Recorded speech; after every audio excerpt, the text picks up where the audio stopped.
오늘 하나님 말씀은 사도신경 세 번째 시간이죠. 세 번째 시간. 벌써 세 번이나 하고 나면 이제 5번만 더 하면 사도신경도 이제 끝이 날 것 같은데, 오늘은 때가 차면 내려오신 하나님이라는 제목을 가지고 말씀을 전하고자 합니다. 여러분, 우리가 생각하는 미국의 대통령, 지금의 대통령도 열심히 하고 계시지만 또 2번 연임한 또 대통령이 계시죠. 오바마 대통령이죠. 물론 이분에 대한 평가들이 있습니다.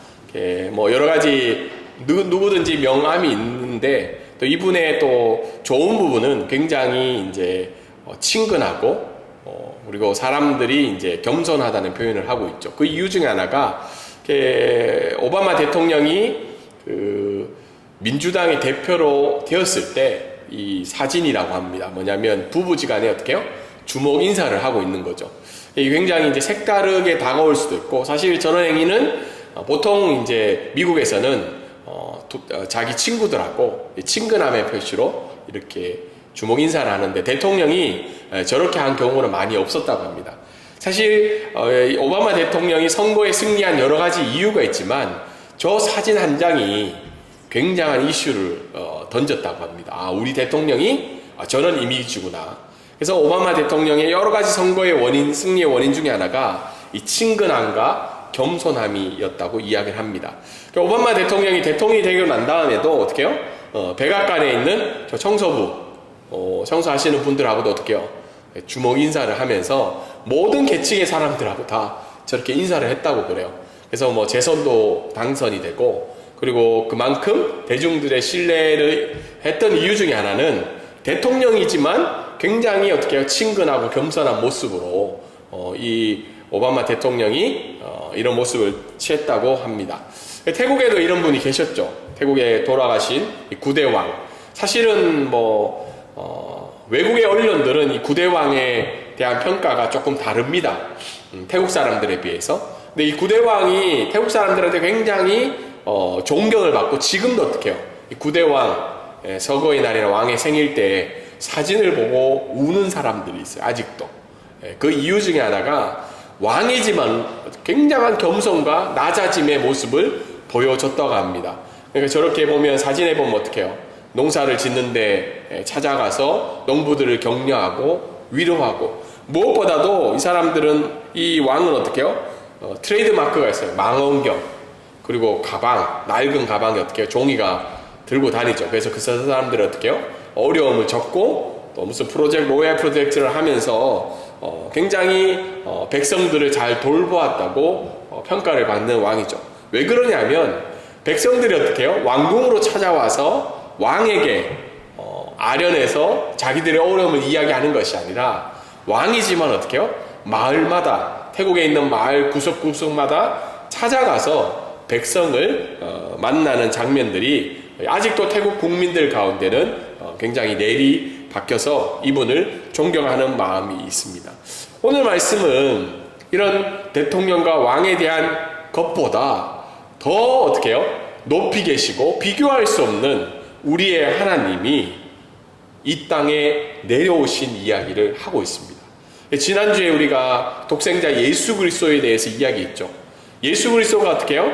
선지자이시면서 대제사장이시면서 왕의 역할을 지금도 하고 계시다고 말씀을 드렸는데, 이 왕이시며 대제사장이시며 선지자이신 그 독생자 예수 그리스도가 이 땅에 내려오신 일들에 대해서 우리는 사도신경으로 고백을 하였습니다. 사도신경 우리 한번 읽어볼까요? 그 9절만, 세 번째 9절인데요. 시작. 이는 성령으로 잉태하사 동정녀 마리아에게 나시고, 그 위에 것도 같이 한번 읽어볼게요. 시작. 하나님의 시간에 성령으로의 능력으로 이 땅에 인간으로 오신 예수님을 믿고 닮아가는 삶을 살아가야 합니다. 갈라디아서 4장에 보면 때가 참에 하나님이 그 아들을 보내사 여자에게서 나게 하시고 율법 아래로 나게 하신 것은 있는데, 이 때가 참에라는 말이 있습니다. 때가 참에. 때가 참에라는 말은 뭐냐면, 예수님의 탄생에 대해서는 그냥 금방 생긴 게 아니라 창세기 3장에 아담과 하와가 죄를 짓고 난 다음에, 범죄하고 난 다음에 어떻게 해요? 에덴 동산에서 쫓겨남을 당했지만 하나님은 그들을 향해서 다시 회복하실 수 있는 예언을, 사건을 이야기하고 계셔. 여자의 후손에서 어떻게 해요? 이 뱀을 누르고 구원할 자를 이야기를 하고 계시죠. 그 하나님의 계획이 때가 차서 언제요? 신약의 시대에 예수님이 탄생하시게 된 거죠. 그래서 새가 참회라는 말은 하나님의 시간표에 의해서 수천 년의 시간을 지나서 하나님이 생각하시는 그 적당한 시간에 예수님이 이 땅에 태어나셨다는 말입니다. 그리고 하나님의 아들이란 말은 지난주에 설명을 했으니까 넘어가도록 하고요. 성령으로 잉태됨이라는 말이죠. 성령으로 잉태됨. 이 말은 인간의 방법이 아니라 하나님의 초월적인 역사로 예수님이 잉태되었다는 거죠. 누구의 몸에요? 동정녀 마리아에게 통해서 성령으로 잉태되었다는 겁니다. 그리고는 마지막에 어떻게 해요? 인간으로 율법 아래 나게 하신 것은, 이란 말은 인간으로 이 땅에 오셨다는 거예요. 근데 예수님에게 있어서는 동정녀 탄생이 성령으로 잉태된 것은 두 가지 조건이 맞아야 돼요. 하나는 참 하나님이셔야 되고, 하나는 참 인간이셔야 돼요. 참 하나님이 되셔야 되는 이유는 뭐죠? 죽음의 권세를 이기시고 우리를 부활로 이끄시기 위해서는 참 하나님이 되셔야 되는 거죠. 근데 참 인간이 되어야 되는 건 뭘까요? 인간으로서 그 죄의 고통을 경험하시고 또 우리의 인간의 몸으로 오셔서 우리를 어떻게 해요? 소통하며 공감하시기 위해서는 참 하나님과 인간이 되셔야 돼요. 지난주에 말씀을 드린 것처럼 우리를 위해서 강구하실 수 있는 이유가 뭘까요? 사실 우리가 이렇게 살다 보면 저기 조금 높은 클래스에 있는 분들이 이렇게 만날 때가 있잖아요. 밥 먹는데 얼마인지 계산 안 해도 되고, 내일 놀러 가는데도 비행기값 걱정 안 하고 늘 비즈니스 타고 다니는 사람. 혹시 그런 분 만나보셨어요? 늘 비즈니스 타시는 분? 혹시 앉아 계신 분 중에 계신가요? 없으시죠? 늘 비즈니스가 아니고 퍼스트 클래스 타시는 분은 비행기 타는 게 어떡해요? 굉장히 즐거움이잖아요. 재미도 있고. 근데 우리도 요즘은 저도 비행기를 좀 생각지 않게 좀 타요. 국내선도 타고 해외도 갔다 오고 1년에 한 5-6번은 타는 것 같아요. 이제 힘들어요. 왜냐하면 그 좁은 비행기 안에서 고통의 시간을 보내야 되고, 특별히 옆자리에 어떻게 해요? 누가 잘못 앉으면 굉장히 불편하죠. 그리고 저가 항공 타면 어떻게 해요? 이게 의자가 이렇게 돌아가요. 엉덩이가 돌아가서 편하지가 않는 거예요. 근데 그런 퍼스트 클래스 한 사람이 이렇게 비행기 탄다고 수고가 많지 이런 얘기하면 마음에 어떤 생각이 좀 드나요? 지금 논리나 자기는 누워서 가면서 180도, 우리는 어떻게 해요? 끼어서 가야 되는데, 하나님이 예수 그리스도가 왜 인간으로 오셔서 우리를 강구해 주실 수 있냐면 참 인간으로 고통과 인간이 겪을 수 있는 한계를 경험하시기 때문에 우리를 위해서 강구하실 수 있다는 거죠. 그래서 이 말씀을 가지고 오늘 한 5가지 정도를 이야기를 해보면, 가장 믿기 힘든 성경의 이야기 중에 하나가 바로 성령으로 잉태되었던 예수 그리스도라는 거예요. 여러분 혹시 이게 의심이 간 적이 없으세요? 물론 어릴 때부터 교회를 다녀서 세뇌를 당해서 그러실 수도 있고, 아니면 믿음으로 이 고백을 할 수 있지만, 지금도 논란이 되는 게 뭐냐면 어떻게 성령으로 예수 그리스도가 마리아의 몸에 잉태할 수 있냐는 거예요. 16세기, 17세기 이후에서 인본주의자들 그리고 이성주의자들이 이 사실을 받아들일 수가 없어요. 이게 상식적으로. 그래서 많은 사람이 그 얘기 하잖아요. 아니 땡 굴뚝에 연기가 나냐. 이 말은 뭐예요? 남자와 여자가 어떻든 성적인 관계가 있었기 때문에 아이가 태어날 수밖에 없는 세상의 이치인데, 어떻게 성령의 역사하심으로 예수 그리스도가 잉태할 수 있냐. 그래서 많은 철학자들은 동정녀 탄생을 믿지 않습니다. 그 대신 누구를 믿어요? 도덕적인 선생님으로 예수 그리스도의 가르침을 받아들이죠. 그래서 이런 사람들은 예수님의 기적을 믿을까요? 안 믿을까요? 믿지 않아요. 성경에 읽을 때 딱 구분해서 믿어요. 예수님의 기적은 빼고 예수님이 가르쳐 주신 그 부분만 믿고 살아가죠. 여러분, 육체의 부활을 믿으실 수 있겠어요? 그래서 많은 사람들이 육체의 부활을 믿지 않고 또 고민이 되어서 화장하는 걸 두려워하고 있죠. 화장하면 어떻게 해요? 태국은 어떻죠? 화장하고 나면 다 강이나 바다에 가서 뿌리죠. 한국은 그래도 낙골 땅에 이렇게 모시에서 내 몸에 있는 것들을 찾을 수나 있지. 바다에 뿌리고 강에 뿌리면 그게 다 분산이 되는데 어떻게 육체로 부활할 수 있냐? 이런 질문들을 충분히 던질 수 있다는 겁니다.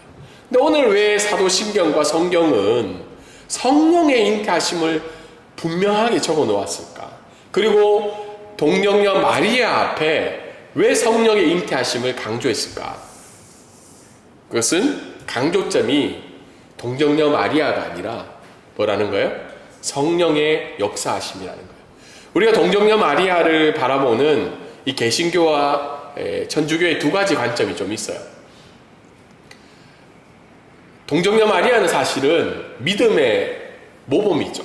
왜냐하면 처녀의 몸으로 천사가 내려와서 어떻게 해요? 너의 몸을 통해서 예수님이 잉태될 거다 얘기했을 때 사실 이거 받아들일 수 있는 분 몇 명이 있을까요? 이거는 그 당시의 문화에서는 사형 선고와 같은 말이에요. 앞길이 완전 막히는 거예요. 그런데 그 마리아는 어떻게 해요? 그 천사의 이야기를 어떻게 믿음으로 받아들인 거죠. 믿음의 모범은 맞습니다. 우리도 마리아와 같은 믿음을 가져야 돼요. 그러나 동정녀 마리아가 어떻게 해요? 하나님의 도구로 사용이 되었다고 믿는 게 개신교고, 거기에 조금 더 플러스해서 마리아가 어떻게 해요? 죄를 짓지 않는 사람으로 믿는 것이 가톨릭의 교리입니다. 그래서 이 부분이 극명하게 갈리는데, 오늘 저는 말씀을 드리고 싶은 건 뭐 동정녀 마리아의 뭐 신학적인 부분이 아니라 우리가 생각해야 될 부분은 뭐냐면 성령의 잉태하심이라는 거예요. 하나님이시라면 그 일이 가능하시다. 우리가 이 세상을 살아가면서 믿음을 가지고 살아갈 때 두 가지 믿음을 가져야 돼요. 첫 번째는 이성 안에서, 하나님의 일반 은총 안에서 살아가는 믿음을 가져야 돼요. 다르게 이야기해서 어떻게 해요? 아프면 병원에 가야죠. 그것도 하나님이 만드신 거니까. 약을 먹고, 지금 우리 고등학생들 AP 시험이 다 끝났는데 이성이 동의되는 믿음은 뭐예요? 열심히 공부해야죠. 지혜를 구하면서. 공부 하나도 안 하고 어떻게 해요? AP 5점 맞도록 하는 건 건강하지 않는 믿음이죠. 그런데 플러스 무슨 믿음이 돼야 되냐면 이성을 초월하는 믿음을 가져야 된다. 그게 뭐냐면 오늘 바로 성령으로 잉태한다는 말이죠. 우리 이성으로서는 도저히 납득할 수 없는 일이고, 그럼에도 불구하고 이 일은 성령의 역사하심이라는 거예요. 오늘날도 우리가 세상을 살아가면서 많은 일들을 겪는데 현대인들은 이성에 갇힌 믿음을 가지고 살아갈 때가 너무 많아요. 저 자신도 똑같아요. 이성에 합리적이고 이해할 수 있고 납득이 되는 부분의 믿음을 가지는 건 쉬운 세상이에요. 그런데 이 우리의 이성을 뛰어넘고 초월하는 그 성령 하나님의 역사하심에 대해서는 우리가 기도하지 않는다는 거예요. 예전에 신앙생활 했던 분은 너무 이성을 초월하는 믿음을 강조해서 많은 사회적인 문제들이 일어났지만, 지금은 반대로 이 자리에 예배드린 저와 여러분은 하나님의 일을 위한 성령의 역사하심을 구하며 살아가고 있냐. 내가 열심히 했기 때문에, 지금 세상의 경제가 어렵기 때문에 이거는 이성 안에서 있는 믿음이죠. 필요합니다. 그런데 때로는 오늘 하나님의 일을 이루시기 위해 동정녀를 통해서 성령으로 잉태하신 그 예수 그리스도의 역사하심을 바라보며 동일하게 하나님도 우리에게 기적을 위해서 구하라는 거예요. 하나님의 일을 위한 기적을 위해서 너희들은 믿고 강구하냐고 우리에게 질문을 던지고 있습니다. 그래서 우리가 아파서 병원에 갈 때 두 가지를 같이 하죠. 하나는 뭐예요? 의사하고 상담해서 약을 받죠. 근데 약을 받을 때 어떻게 약만 받고 먹기만 하나요? 아니죠. 이 약을 통해서 하나님의 놀라운 역사를 기대하는 거죠. 그리고 의사의 손길을 어떻게 해요? 하나님의 역사의 손길로 바꿔달라고 우리가 기도하는 것이 믿음의 사람의 모습이라는 겁니다. 그럼 왜 동정녀를 통해서 예수님이 태어나야 되냐? 그냥 짠 하고 태어나게 하시면 되잖아요. 그렇지 않나요? 꼭 굳이 마리아를 통할 필요 있어요? 없어요? 없잖아요. 그냥 생겨라. 우리 창조 때처럼 흙을 가지고 어떻게 해요? 하나님이 말씀하셔서 예수님을 이 땅에 인간으로 만드시면 되는데 왜 그래야 되냐? 그것은 바로 뭐예요? 인간의 몸으로 태어나실 수밖에 없는 사항이라는 거죠. 그런데 성령의 잉태하심으로 동정녀 마리아에게 나시게 하신 것은 만약에 인간의 혈통으로 왔다면 죄가 하나 예수 그리스도 가운데도 죄의 전가가 일어나고 죄인으로서 죄값을 치르는 것밖에 되지 않는 거죠. 그러나 성령의 잉태하심으로 그 인간의 몸으로 오셨다는 것은 죄 없이 이 땅에 대속의 시간을 보내셔야 된다는 겁니다. 그래서 동정녀 탄생은 단순한 기적의 이야기가 아니라 구원의 신학적 토대를 이야기하고 있어요. 이게 좀 어려운 말인데 인간의 몸으로 오셔서 죄를 책임지셔야 되기 때문에 인간의 몸으로 오는데 근데 그 인간의 몸이 인간적인 혈통의 방식으로 오면 죄인이 죄값을 치르는 거예요. 그런데 예수 그리스도는 죄가 없으신 상황에서 우리의 죄값을 치르기 위해서는 인간의 몸으로 오셔야 된다는 겁니다. 그래서 예수님은 인간의 혈통이 아니라 성령의 역사하심으로 동정녀의 통행에서 오셨기 때문에 이 땅에 오신 그 무죄함을 가지고 이 땅에 태어나셔야 된다는 겁니다. 많은 이단들이요 예수님의 이 부분을 인정하지 않고 있어요. 그래서 예수님을 그냥 하나의 특별한 존재로 이야기하고 있죠. 우리가 알고 있는 몰몬, 하나님의 몰몬 말고 또 여호와의 증인은 예수 그리스도의 동령 성령의 잉태하심을 부정하고 있어요. 왜냐하면 인간의 몸으로 태어났기 때문에 하나의 선지자로서의 역할이지 예수 그리스도의 유일성과 구속의 역사하심을 믿고 있지 않는 거죠. 그러나 우리가 믿고 있는 기독교는, 개신교는 이 부분을 분명하게 선언을 하고 있습니다. 그리고 이제 세 번째 보면 때가 참해라는 말은 하나님의 시간표인데요. 때가 참해라는 우연도 아니고 단순한 시간의 표현이 아니라는 거죠. 왜냐하면 앞에 설명한 것처럼 수천 년 동안 예언되고 선포됐던 그 하나님의 말씀이 하나님의 시간이 어떻게 해요? 그게 이루어졌다는 거죠. 하나님의 때. 이 말씀을 우리에게 적용해 보면 우리 눈앞에 벌어지는 상황과 사건이 절망일 때가 많아요. 그리고 이거 뭐 언제 해결될지도 모르겠고 기도했는데 누구는 기도했는데 한 주 만에 해결해 주시고 누구는 기도했는데 죽을 때까지 해결 안 해주시는 그런 일들이 있다는 거죠. 오늘 말씀해 보면 왜 하나님은 그때 예수 그리스도를 태어나게 하셨는가? 오랜 수천 년의 침묵을 깨고 성령의 역사하심을 통해 동정녀를 통해 약속을 성취하신 그 하나님은 내 시간표가 아니고 하나님의 시간표에 그 일들을 행하셨다는 겁니다.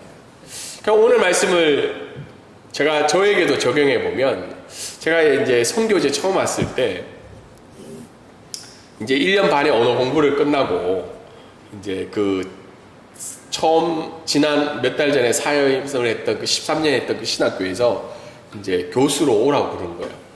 그래서 이제 갔어요. 갔는데 팀 티칭을 하자고 해서 가니까 거기 앉아 있으래요. 그 대학원 학생들하고 16주가 보통 한 텀이잖아요. 근데 15주 동안 그 자리에 앉아 있어요. 들으라는 거예요. 저보고 학생들하고 똑같이. 근데 가르치시는 분은 저는 박사 학위를 따고 갔는데 가르치시는 분은 석사예요. 기분이 좀 나빠야, 한국적으로 좀 기분이 나쁘잖아요. 박사는 앉아 있으라고 그러고 석사가 가르치고 저보고는 들으라고 그러고. 그거를 거의 한 2년 동안 한 것 같아요. 제가 그 2년 동안 어떤 생각을 했을까요? 야, 하나님의 시간표가 있을 거야. 언젠가는 쓰임을 받을 거야 라고 희망적인 마음으로 앉아 있었을까? 아니면 내가 지금 뭐 하고 있지? 내가 학생이야 지금? 나 MDB 졸업한 지가 벌써 그때 당시에 거의 한 7, 8년 정도 넘었거든요. 이 공부를 또 하고 있으니까. 그리고 학생들 보면 어떡해요? 죄송해요. 저보다 나은 것 같지 않잖아요. 내가 그들과 똑같은 취급을 당하면서 그 자리에서 2년 동안 앉아 있었어요. 그때 집에 가고 싶다고 제가 아내한테 수없이 얘기를 했어요. 내가 여기 뭐하러 앉아 있냐? 내가 지금 이 취급을 받으려고 여기에 있냐? 근데 지나와 보니까, 그래서 시간이 지나고 전임 교수가 되고 지금은 어떻게 해요? 감사하게 학교에서 안 나갔으면 좋겠다라고 이야기를 하는 관계가 된 거예요. 이랬을 때 이 13년을 뒤돌아봤을 때 하나님의 시간표가 있음을 발견하게 된 거죠. 지금도 제가 결정하고 나아가야 되는 여러 가지 일들 속에서 하나님이 답을 빨리 안 주세요. 그럴 때 굉장히 답답하죠. 오늘 말씀은 때가 참회라는 말은 all in God's time이에요. 모든 것들이 뭐 안에 있다는 거예요? 하나님의 시간 안에 있다는 거예요. 그래서 기독교인이 조심해야 될 말은 뭐 운이 좋아서, 물론 이렇게 이해할 수도 있지만 더 중요한 건 우리가 지금 겪고 있는 몇 달의 시간, 또 몇 년의 시간, 아니면 한평생 50의 시간조차도 그 안에 하나님의 시간표 안에 있다는 거예요. 그래서 지금 겪고 있는 상황과 어려움이 답이 나오지 않는 상황이라 할지라도 하나님의 시간표가 있다는 거예요. 그러니까 때가 참회라는 말은 예수님에게만 해당하는 것이 아니라 저와 여러분의 삶 가운데도 때가 차야 된다는 거예요. 하나님의 시간표에. 이 믿음으로 우리의 시간을 보내고 나아갔으면 좋겠습니다. 이 땅에 내려오신 하나님인데요, 그 아들을 보내사라는 말이 뭐냐면, 세상의 종교들은 한 가지 공통점이 있어요. 뭐냐면 우리가 노력해서 신의 자리까지 나아가야 돼요. 불교는 사실은 무신론자들이죠. 원래 불교는 신의 존재를 믿지 않아요. 자력의 종교죠. 내가 깨달아서 어떻게 해요? 붓다가 되는 게 불교의 가르침이죠. 그리고 힌두교도 업보를 계속 좋은 걸 쌓아야 돼요. 카르마죠. 이슬람교도 어떻게 해요? 그걸 지키고, 유교도 이런 행위들을 통해서 인간의 노력을 어떻게 해요? 신의 존재까지 우리가 올라가야 되는 게 이 세상의 종교입니다. 근데 오늘 하나님 말씀을 보면 그 아들을 이 땅 가운데 내려 보내주셨다는 거예요. 다르게 얘기해서 하나님이 친히 하늘의 영광을 버리고 낮고 천한 인간의 몸을 입으셨다고 오늘 우리에게 알려주시고 있습니다. 그렇기 때문에 우리가 늘 하나님 앞에 나아갈 때는 뭐가 필요할까요? 겸손이 필요하다는 거예요. 우리가 교회 안에서도 이렇게 있다 보면, 저희 교회는 아직 그런 게 없어서 직분이나 목회자나 평신도나 장로나 권사나 이런 여러 가지 직분 속에서 어려움들이 있잖아요. 가끔 누가 높냐, 누가 하냐, 누가 밥을 먼저 먹어야 되냐, 여러 가지 일들이 생겨요. 근데 저희는 아직 그런 일들이 생길 수 없는 구조입니다. 그런데 우리가 철저하게 있어야 될 건, 목회자건 중직자건 청년들이건 청소년이건 누구나 알 것 없이 하나님 앞에는 뭐로 나가야 된다는 거예요? 겸손으로 나가야 된다는 거예요. 누구나 알 것 없이. 내가 예수를 얼마나 믿었던, 내가 신학을 얼마나 해서 박사를 땄던, 아니면 내가 누구건 간에, 내가 사회에서 어떤 일을 하든 간에 하나님의 자녀, 하나님의 이 땅에 내려오신 그 하나님으로 인한 하나님의 자녀가 되었다는 겁니다. 저는 태국에서 있으면서 태국 교회를 저는 참 좋아합니다. 근데 좀 불편해하는 것 중에 하나가 뭐냐면, 태국 교회 가면 사회에서 쓰는 호칭을 그대로 붙여요. 김익만 박사님 이렇게 부릅니다. 김익만 의사님. 거기는 의사, 박사를 호칭 앞에 붙어줘요. 뭐 집사님, 성도님 이렇게 부르지 않아요. 물론 그렇게 부르기도 한데 의사나 박사나 변호사면 꼭 교회에서 부를 때 그 앞에 사회 호칭이 붙어요. 그래서 좀 계층이 갈라져요. 태국교회 안에서는. 근데 이 땅에 내려오신 하나님이 바로 누구라는 거예요? 최준규 사장님 절대로 부를 수 없습니다. 저희 교회는. 사장님, 뭐 교수님 다 하나님 앞에서는 겸손해야 돼요. 왜냐하면 하나님이 이 땅에 내려오셔서 우리를 구원해 주셨기 때문이죠. 마지막으로, 그렇다면 우리의 삶의 방식과 방향은 어떻게 해야 되냐? 이 세상은 지금도 우리에게 얘기하죠. 더 높이 올라가라, 더 많이 가져라, 더 많이 준비해야 그래야 안전하고 성공적인 삶이라고 이야기를 합니다. 우리의 귀에 어떻게 해요? 모든 시선들이 더 높이 올라가고 더 많이 가지고 더 많이 준비하라고 하죠. 그러나 그리스도인의 표준은 뭐예요? 하나님이 이 땅에 내려오신 것처럼 우리들도 겸손하게 더 내려가야 된다는 거예요. 오늘날 지금 교회의 모습이 왜 이렇게 우리가 나쁜 짓 한 것도 아닌데 교회에 다닌다고 하면 어떡해요?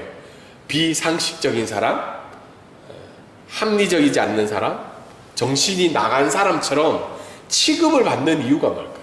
그것은 바로 우리의 삶의 방식과 방향 때문이라는 겁니다. 오늘 사도신경은 우리에게 이야기하고 있죠. 사람들이 몰라주고 사람들이 보이지 않는 자리일 수도 있지만 그곳이 하나님의 시선이 있는 곳이라면 그 기준으로 우리에게 살아가라고 이야기하고 있죠. 이건 단순한 겸손이 아니에요. 내가 많이 가졌을 때 내가 좀 겸손해야지 이런 모습이 아니라 오늘 예수 그리스도가 이 땅에 내려오셨다는 건 너희들이 생각하는 성공의 기준을 바꾸라는 거예요. 오늘 하나님의 말씀이 우리에게 알려주는 건 더 많이 가지고 더 높이 올라가고 더 많이 준비된 게 성공의 삶이 아니라는 거예요. 성공의 삶은 뭐예요? 하나님의 시선이 있는 곳에 우리의 삶이 있는 것이 그리스도인의 성공이라는 겁니다. 그리고 더불어서 이 세상을 살아가는 그리스도인의 삶의 방식이 오늘 이 땅 가운데 때가 참에 이 땅에 내려오신 그 하나님의 모습의 삶의 방식으로 살아가는 것이 오늘 하나님은 우리에게 도전하고 권면하고 있다는 말씀입니다. 말씀을 적용하면 오늘도 역사하시는 성령의 능력을 의지하라는 거예요. 성령의 잉태하심으로 예수 그리스도가 이 땅에 오셨다는 거예요. 그리고 하나님의 때를 기다리며 자기의 십자가를 지고 묵묵히 걸어가는 저와 여러분이 되기를 원합니다.